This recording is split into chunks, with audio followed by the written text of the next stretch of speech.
Tenth class के बच्चों, मैं नरेंद्र मोदी आज मैं आप सबको पावर टॉपिक पढ़ाऊंगा। तैयार हो? Simran ready? Yes sir, ready. पीडिया रेडी?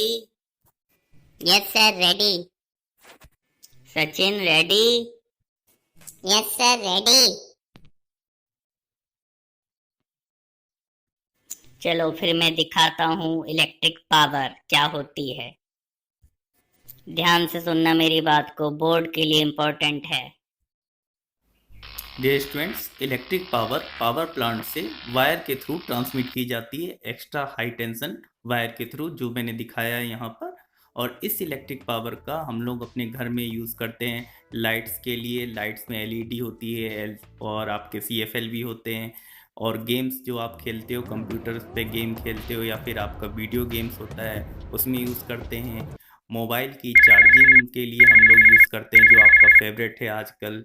और साथ ही laptop, refrigerator, washing machine, home appliances को रन करवाने के लिए करते हैं। Now my dear students, I am giving the definition of electric power.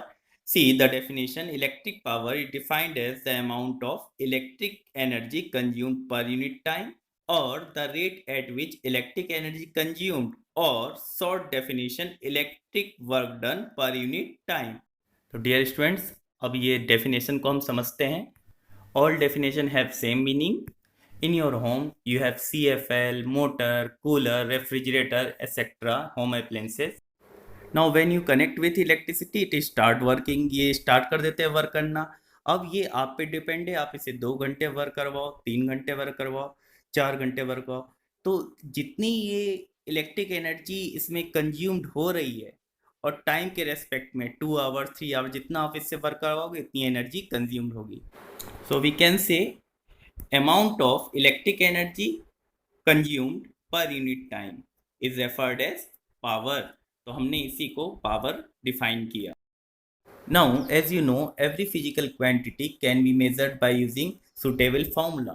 So we also have formula to calculate power. Here you can see the formula to calculate the power. There are 4 formula: P is equal to W upon T, P is equal to IV, P is equal to I square R, and P is equal to V square upon R. And in circle you can see I have explained power formula, voltage formula, resistance formula, Ankit and Chahar, what current is formula. Power? Electric energy consumed per unit time is called power. Simran, what is formula of power? P is equal to VI, P is equal to I square R. Good, Modi खुश हुआ। Formula for calculating electric power. अब हम लोग electric power को calculate करने का formula drive करेंगे। This is our general formula to calculate power, that is work done with respect to time. Already explain.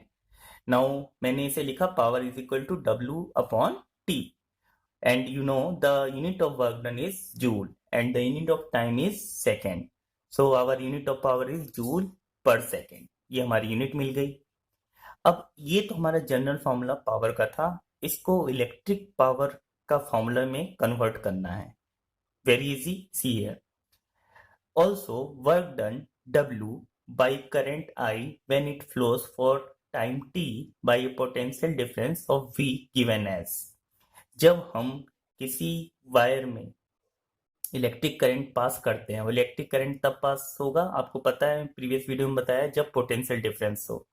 और जब पोटेंशियल डिफरेंस हमारे पास V है और जो अमाउंट ऑफ वर्क डन किया जा रहा है by current I for the time t, आप उस वायर में t टाइम के लिए करंट पास आउट कर रहे हो, तो हमारे पास होगा work done that is given by potential difference is nothing voltage multiplied with current जो उसमें पास हो रहा है, और कितने टाइम के लिए आपने उसमें करंट पास आउट किया।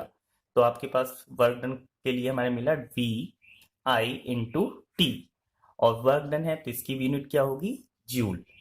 अब हमारे पास ये जो फॉर्मूला आया, इस फॉर्मूले को हम सब्स्टिट्यूट कर देंगे यहाँ पर। तो इसमें W की जगह सब्स्टिट्यूट कर सकते हैं, ये भी वर्क डन है, ये भी वर्क डन है, यहाँ पे हमने रख दिया। तो हमारे पास फिर अब जो हमारे पास ये पावर का जो फॉर्मूला है, इसमें जब रखेंगे W की जगह, तो हमारे पास VIT ये मिला और TT गेट्स कैंसल। अब हमारे पास ये क्या आ गया, वोल्टेज और करंट। तो ये जो हमारा फॉर्मूला आया वो है इलेक्ट्रिक पावर का। अब इसकी यूनिट भी देखते हैं कि यूनिट चेंज होगी या नहीं होगी।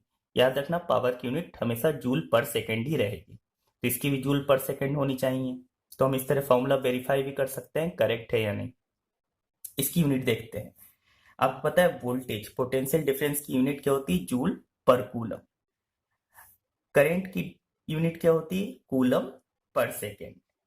तो मैंने यहाँ पे वोल्टेज की जगह जूल पर कूलम रखा, करंट की जगह coulomb per second. Coulomb coulomb gets cancel, again you will got joule per second. तो आप देखें यहाँ पे भी जूल पर सेकेंड और यहाँ पे भी जूल पर सेकेंड। तो हमने क्या किया, अब इस पावर के फॉर्मूले को इलेक्ट्रिक पावर के टर्म में वोल्टेज और करंट के टर्म में शो करके दिखा दिया। यह तो हमारा फर्स्ट फॉर्मूला था। रिमेनिंग फॉर्मूले भी हम दो फॉर्मूले जो हैं उसको देखते हैं। By the taking help of Ohm's law we convert these VI in different terms। हमारे पास ये फॉर्मूला हमने ड्राइव कर लिया था, P इक्वल टू VI, और ओम्स लॉ के अकॉर्डिंग आप जानते हो V is equal to IR होता है, टेम्परेचर रिमेनिंग कांस्टेंट, जो ओम्स लॉ की कंडीशन है, and only valid for ohmic resistance. तो हम इसको मैथमेटिकली क्रॉस मल्टीप्लाई करके I is equal to V upon R भी लिख सकते हैं और R is equal to V upon I भी लिख सकते हैं। तो इसी का यहाँ पे मैं यूज करूंगा। तो मैंने इक्वेशन क्या मिली थी, P is equal to VI। तो V की जगह मैं सब्स्टिट्यूट कर सकता हूँ IR। तो मैंने इस V की जगह IR सब्स्टिट्यूट किया, I and I that is I square और R एज इट इज। हमारे पास अगला फॉर्मूला क्या मिला, P is equal to I square R। Next अब मैंने क्या किया, इस V की जगह नहीं, इस I की जगह वैल्यू रखी V अपॉन R। तो जब मैंने I की जगह V अपॉन R रखा तो V into V square upon R। तो ये हमें पावर का दूसरा फॉर्मूला मिला। Now you have the formula this one, this one, this one। ये आपके पास पावर के फॉर्मूले मिल गए। अब इस पावर के फॉर्मूले में आप देखें, यहाँ पर वोल्टेज नहीं है, यहाँ पर करंट नहीं है और यहाँ रेसिस्टेंस नहीं है। तो हमें जो एग्जाम में अब और कंफ्यूजन होता है कब कौन सा फॉर्मूला अप्लाई करें, तो यहाँ से आप देख सकते हैं जब आपके पास रेजिस्टेंस की वैल्यू नहीं दी है तब आप ये वाला फॉर्मूला अप्लाई करोगे, वोल्टेज और करंट वहां पे दिया होगा। जब आपके पास वोल्टेज की वैल्यू नहीं दी है और पावर निकालने को कहा गया तब आप ये फॉर्मूला अप्लाई करोगे I स्क्वायर R, क्योंकि यहाँ वोल्टेज नहीं दी है। और जब आपके पास करंट नहीं दी होगी तब आप ये फॉर्मूला अप्लाई करोगे V स्क्वायर अपॉन R, क्योंकि यहाँ पे करंट की वैल्यू नहीं दी हुई है। तो ये तीन फॉर्मूले अप्लाई करके आप पावर फाइंड आउट कर सकते हो, इलेक्ट्रिक पावर।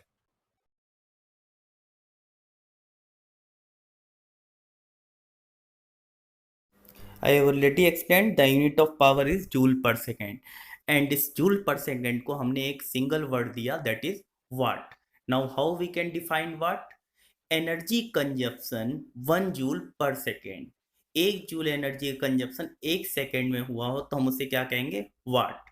और in terms of electric power, the current flow of 1 ampere with potential difference of 1 volt, it is said to be 1 watt। Now watt is very small unit, so we will use a bigger unit known as kilowatt। Kilo stands for 1000। 1 kilowatt is equal to 1000 watt। There is one old units of power known as horsepower। 1 horsepower is equal to 746 watt, or you can say in kilowatt 1 HP is equal to 0.746 watt। Anisa, unit of power क्या होती है? Sir वाट होती है। अमन, unit of power क्या होती है? नहीं पता sir.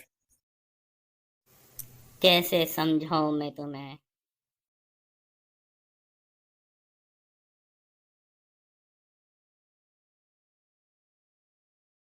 Now dear student, next topic is electrical power rating. ये क्या होती है? आपने देखा होगा हर अप्लायंसेस पर लिखा होता है, जैसे कि आप सामने देख रहे हैं एलईडी पे लिखा है 8 वॉट, इलेक्ट्रिक केटल पे भी लिखा हुआ है, कूलर पे भी लिखा हुआ है वॉट। तो ये जो वॉट है और वोल्टेज और करंट, ये इनको हम कहते हैं इलेक्ट्रिकल पावर रेटिंग। इनको देखकर हम पता कर सकते हैं कौन सा डिवाइस कम इलेक्ट्रिक पावर कंज्यूम करेगा और कौन सा अधिक करेगा। अगर 8 वाट का है तो वो कम करेगा, 20 वाट का है वो अधिक पावर कंज्यूम करेगा। तो ये वाट हमारे जो है रेटिंग डिफाइन करता है कि कौन कितनी अधिक पावर कंज्यूम करेगा। एज फॉर एग्जाम्पल आपके पास 100 वाट का बल्ब है तो इसका मतलब है वो 100 जूल्स ऑफ एनर्जी कंज्यूम करेगा एक सेकेंड में। ये जो आपके घर में इलेक्ट्रिक बिल आता है उसके पीछे भी आपके power consumption of each appliances लिखा रहता है, उसे भी आप जरूर देखें। और ये power consumption quality of product पे डिपेंड करता है और अदर फैक्टर्स पे भी करता है। सो डोंट थिंक ये ऑलवेज कांस्टेंट होगा किसी एक पर्टिकुलर अप्लायंसेस के लिए। आई होप इलेक्ट्रिक पावर का कॉन्सेप्ट क्लियर हो गया होगा। नेक्स्ट वीडियो में मैं आपके इलेक्ट्रिक एनर्जी की डिटेल एक्सप्लेनेशन दूंगा। Thank you very much.